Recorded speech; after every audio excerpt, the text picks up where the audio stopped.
I'm here at Hager, and let's see how they make their consumer units.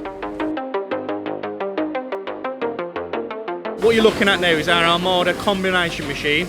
So it's a mixture of a punching operation and lasering operation. So we take the flat steel, it goes through this machine. When it comes out the other end, we've got a piece of flat steel that's already punched and lasered. So we will take a flat bit of metal and we'll actually bend it into position.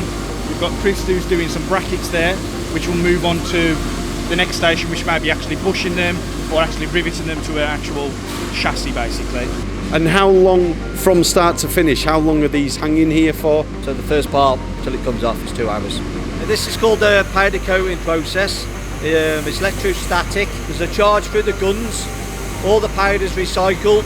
Go up into a curing oven for about 25 minutes at 200 degrees. The powder gets baked and then it'll come down.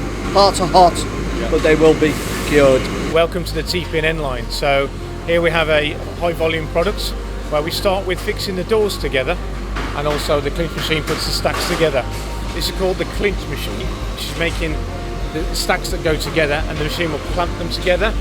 It'll also check to make sure it's all correct as well, and it will buzz out if we haven't produced them correctly. So now that these have all been quality checked, what happens now? So we're now to the final process where they've got to be boxed up ready for the customer. So what we have here is one of our typical 4-way TP&N boxes. How many units go out of here every week? So our facility's running 24/7, 3 shifts, so I have a 6 till 2, 2 till 10 and a night shift.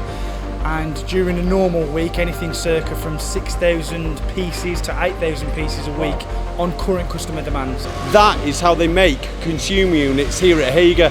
Thank you for everyone for a warm welcome in letting us come in down here.